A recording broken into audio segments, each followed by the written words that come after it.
स्वागत है। आज हम एक वाकई में दिलचस्प और सच कहें तो काफी डरावने भू राजनीतिक सिद्धांत में उतरने जा रहे हैं, जिसे प्रोफेसर झांग शुएचिंग ने पेश किया है। उनका पूरा तर्क यह है कि पूरी वैश्विक अर्थव्यवस्था और शायद पूरी दुनिया का भविष्य इसी एक बात पर निर्भर करता है। पानी की एक पतली सी पट्टी इतनी संकरी कि आप लगभग तैर कर पार कर सकते हैं। तो चलिए सीधे कूदते हैं प्रोफेसर के इस काफी साहसिक दावे के साथ। वो मूल रूप से कह रहे हैं सेनाओं को भूल जाओ, हथियारों को भूल जाओ, राजनीति को एक पल के लिए भूल जाओ। सिर्फ एक नक्शा देखकर ही आप बिल्कुल सटीक अंदाजा लगा सकते हैं कि एक बड़ा वैश्विक संघर्ष कैसे सामने आएगा। क्यों?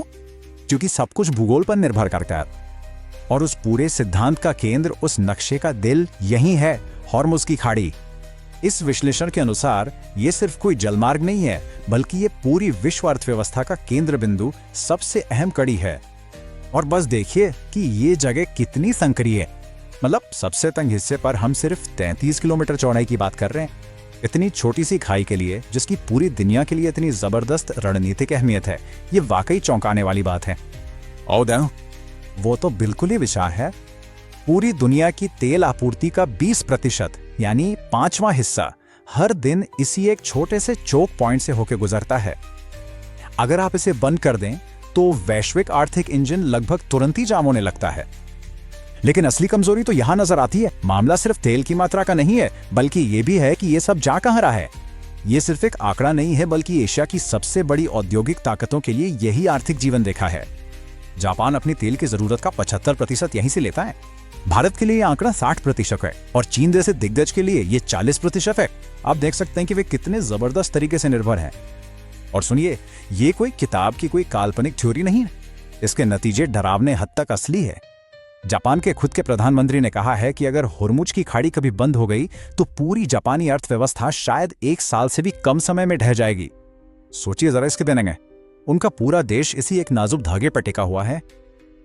ठीक है, तो अब हम आते हैं उस खाड़ी के दोनों ओर मौजूद 2 बड़े खिलाड़ियों पर। एक तरफ है ईरान और दूसरी तरफ है गल्फ कोऑपरेशन काउंसिल या GCC। जैसे कि आप जानते हैं, इसमें सऊदी अरब और UAE जैसे देश शामिल हैं। और इस विश्लेषण के अनुसार उनकी भौगोलिक स्थिति ही सब कुछ तय करती है। इस थ्योरी के मुताबिक यहां एक बुनियादी, लगभग अन्यायपूर्ण असमानता है।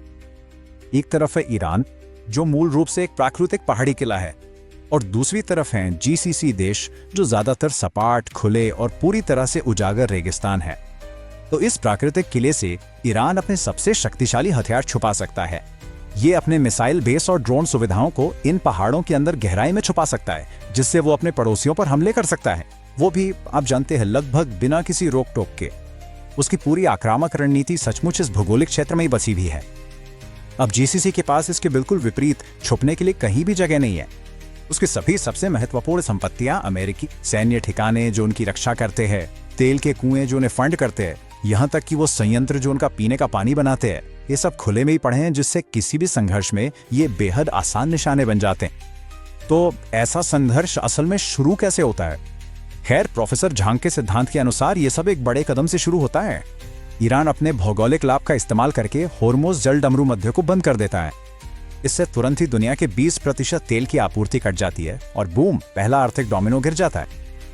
लेकिन तेल की आपूर्ति बंद हुआ, ये तो बस शुरुआत है। इस सिद्धांत के अनुसार अगला डोमिनो उन लोगों के लिए कहीं ज्यादा सीधा और सच कहे तो अस्तित्व का संकट पैदा करता है, जो असल में GCC देशों में रहते हैं। अचानक अब बात पैसे की नहीं रह जाती, अब बात सिर्फ और सिर्फ अस्तित्व की है।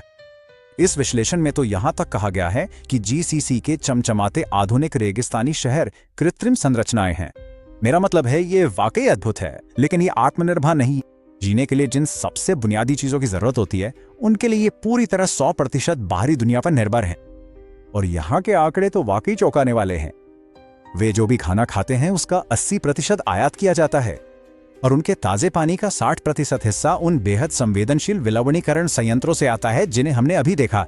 वे संयंत्र जो खारे पानी को पीने योग्य पानी में परिवर्तित करते हैं। इसलिए इससे एक विनाशकारी और अविश्वसनीय रूप से तीव्र श्रृंखला प्रतिक्रिया उत्पन्न होती है। स्टेप 1, जल डमरू मध्य बंद होना का। ठीक है, तो फिर आगे क्या? चरण 2 में तेल बाहर नहीं निकल पाता। चरण 3, अमेरिका डॉलर आने बंद हो जाते हैं। और फिर आखिरी झटका, चरण 4, बिना पैसे के वे अब उस खाने का आयात और पानी का उत्पादन नहीं कर सकते, जिसकी उन्हें जिंदा रहने के लिए सख्त जरूरत है। और इस तर्क का क्रूर निष्कर्ष ये है कि पूरा क्षेत्र जो करोड़ों लोगों का घर है व्यवहारिक रूप से रहने लायक नहीं रह जाएगा। हम एक ऐसी आपदा की बात कर रहे हैं जिसमें बड़े पैमाने पर भुखमरी होगी और लोग अपनी जान बचाने के लिए भारी संख्या में पलायन करने को मजबूर हो जाएंगे। अब यहीं से यह सिद्धांत एक विनाशकारी क्षेत्रीय संकट से निकलकर संभावित वैश्विक पतन की ओर बढ़ता है।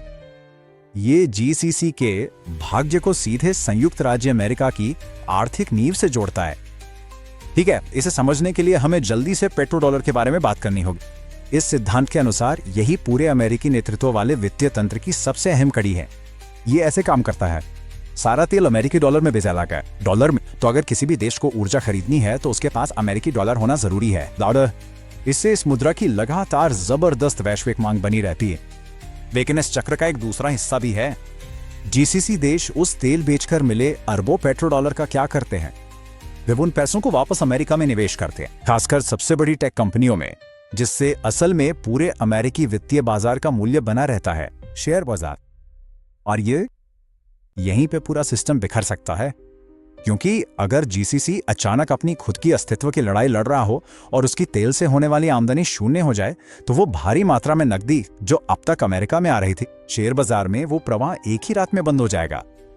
इस सिद्धांत के अनुसार इससे अमेरिकी वित्तीय प्रणाली का विनाशकारी पतन हो सकता है। तो ये सब हमें इस सिद्धांत के डरावने अंतिम परिणाम तक ले जाता है। ये पूरी स्थिति को एक उच्च दांव वाले वैश्विक चिकन गेम के रूप में प्रस्तुत करता है, जिसमें दोनों पक्ष एक दूसरे को पूरी तरह से तबाह कर सकते। और ये हमें कुछ वाकई बेचैन कर देने वाले सवालों के साथ छोड़ देता है। सबसे पहले, सैन्य प्रतिक्रिया आखिरकार क्या होगी? स्रोत का तर्क है कि वास्तव में जीतने का एक ही तरीका है, ईरान को सच में हराने के लिए एक विशाल, अविश्वसनीय रूप से महंगी और खूनी जमीनी घुसपैठ करनी होगी ताकि उस पहाड़ी किले पर कब्जा किया जा सके। क्या ये वो कीमत है जो वास्तव में चुकाने को तैयार होगा? दूसरा, और ये सवाल और भी डरावना है, आपको पूछना पड़ेगा कि अगर किसी एक पक्ष को पूरी तरह से आर्थिक और सामाजिक पतन, पूरी तरह से विनाश का सामना करना पड़े, तो क्या वे उस अंजाम से बचने के लिए अंतिम हथियार का इस्तेमाल करने का लालच महसूस करेंगे? इस सिद्धांत में परमाणु युद्ध की भयावह संभावना को उठाया गया है। और आखिरकार, क्योंकि पूरी वैश्विक अर्थव्यवस्था इतनी गहराई से इस एकमात्र चोक पॉइंट से जुड़ी हुई है, क्या अन्य प्रमुख शक्तियां जैसे यूरोप, रूस, चीन अपने अपने हितों की रक्षा के लिए इसमें कूदने के लिए मजबूर हो जाएंगी? और यही हमें आखिरी सिहरन भरे सवाल तक ले जाता है। क्या यह छोटा सा 33 किलोमीटर चौड़ा जलडमरू मध्य वास्तव में तीसरे विश्व युद्ध का कारण बन सकता है?